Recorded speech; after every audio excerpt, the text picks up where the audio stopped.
আউযুবিল্লাহি মিনাশ শাইতানির রাজিম। বিসমিল্লাহির রহমানির রহিম। প্রিয় দেশবাসী, আসসালামু আলাইকুম ওয়া রাহমাতুল্লাহি ওয়া বারাকাতুহু। জনিস এন্টারটেইনমেন্ট ইউটিউব চ্যানেলের পক্ষ থেকে দেশবাসীকে শুভেচ্ছা ও অভিনন্দন। আশা করি আপনারা সবাই ভালো আছেন। আমিও ভালো আছি আলহামদুলিল্লাহ। আগামীকাল অর্থাৎ 25শে ডিসেম্বর আমাদের দেশের সবচাইতে জনপ্রিয় এবং বড় একটি দলের ভারপ্রাপ্ত চেয়ারম্যান তারেক রহমান শহীদ প্রেসিডেন্ট জিয়াউর রহমানের পুত্র এবং তিনবারের প্রধানমন্ত্রী দেশনেত্রী বেগম খালেদা জিয়ার সুযোগ্য পুত্র তারেক রহমান আসতেছেন আগামীকাল। একটা ঈদের যেমন একটা আনন্দ উল্লাস হয় মানুষের মাঝে, দীর্ঘ 18টি বছর পর উনি আসতেছেন দেশে, জনগণের মাঝে একটা ঈদ উৎসবের মতো হয়েছে আমেজ। আমি ধন্যবাদ জানাই এবং মোবারকবাদ জানাই। আমি বিএনপির ভারপ্রাপ্ত চেয়ারম্যান তারেক রহমানের আশাকে কেন্দ্র করে আমি অত্যন্ত খুশি হয়েছি যে দেশে আসলেই কত বড় একটা দলের অভিভাবক এই মুহূর্তে আসা দরকার।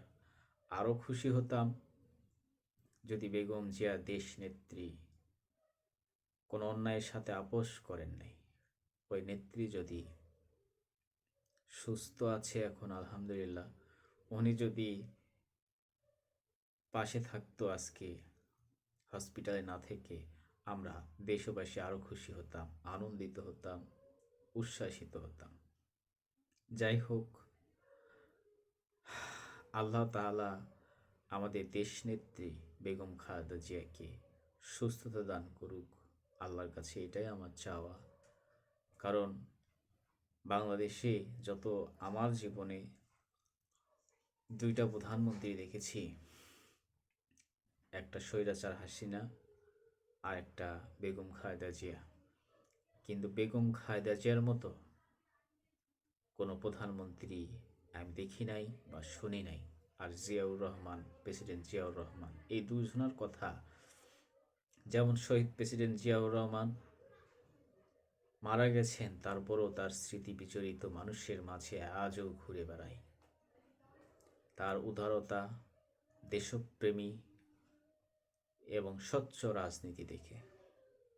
ঠিক তেমনি খালেদা জিয়ার প্রতিও আমাদের আন্তরিক ভালোবাসা যুগ যুগ থাকবে ইনশাআল্লাহ। শুধু তাই নয়, আমরা আশা করব তারেক রহমানের প্রতিও আমাদের ভালোবাসা, আন্তরিকতা, উদারতা থাকবে ইনশাআল্লাহ।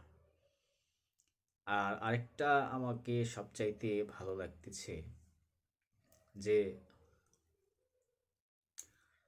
খালেদা জিয়া সুস্থ আছেন এবং আগামীতে নির্বাচনে অংশ নিচ্ছেন। আশা করি, আমার সবচাইতে ভালো লাগতেছে। এক সময় এই স্বৈরাচারের হাতে উনি অত্যন্তভাবে, অন্যায়ভাবে ওনাকে নির্যাতন, মামলা, হামলা দেওয়া হয়েছিল। আমি অনুরোধ করব বর্তমান সরকারের কাছে, যাদের বিচার হয়েছে, স্বৈরাচারদের যে বিচার হয়েছে, ফাঁসির কার্যকর হয়েছে, রায় হয়েছে, ফাঁসির যে রায় ঘোষণা হয়েছে, অবিলম্বে তাদেরকে দেশে ফিরিয়ে নিয়ে আসার জন্য এবং তাদের সমস্ত শাস্তি কার্যকর করার জন্য আমি সরকারের প্রতি আহ্বান জানাবো এবং অনুরোধ করব দেশের মানুষের জান ও মালের নিরাপত্তা দেওয়ার জন্য। কারণ আমি চাই, বা আমরা সকলেই চাই, দেশের, আমরা কোনো ক্রমেই কোনো দেশের তাবেদারি আমরা করতে রাজি নয়। সে ভারত হোক আর যেই হোক। আর এটা আমরা ভারতের কাছ থেকে আশাও করি না যে আপনারা আমাদের দেশে উপর নাক গলাবেন। এটা স্বাধীন সার্বভৌমত্ব বাংলাদেশ। এই দেশে আপনাদের নাক গলানোর অধিকার কে দিয়েছে? এই দেশ 18 কোটি মানুষের দেশ। হিন্দু, বৌদ্ধ, খ্রিস্টান, মুসলিম সবাই মিলেমিশে বসবাস করে। এখানে আপনার দাবেদারি করার কোনো তো অধিকার নেই। আমাদের এই দেশে সরকার আছে, গার্জিয়ান আছে, রাজনৈতিক দল আছে। আপনার তো মাথা ব্যথা কী জন্য? আর ভারতের হাই কমিশনারে, বাংলাদেশের হাই কমিশনার ভারতে আছে, তার উপর কেন এত চড়াও ওই দেশের কিছু উগ্রবাদীরা? কেন একটা দেশের রাষ্ট্রদূতকে নিরাপত্তা দিতে পারেন না আপনারা? আর উল্টো আমাদের দেশে আঙুল তোলেন, এটা বন্ধ করুন। আপনারা পার্শ্ববর্তী দেশ, আপনারা বন্ধু রাষ্ট্র হয়ে থাকুন, এটাই আমরা চাই। আপনারা আমাদের সাথে ব্যবসা করেন, আমরা আপনাদের সাথে ব্যবসা করি। শত্রুতা নয়, বন্ধুত্বর হাত বাড়ান। বন্ধুত্বর হাত বাড়িয়েছি আমরা, আপনারাও বাড়ান। কিন্তু কোনো শত্রুতা এখানে চলবে না। এখানে নাক গলানো চলবে না। এটা গণতান্ত্রিক দেশ। এটা শহীদ প্রেসিডেন্ট জিয়াউর রহমানের স্বপ্নের গড়া দেশ।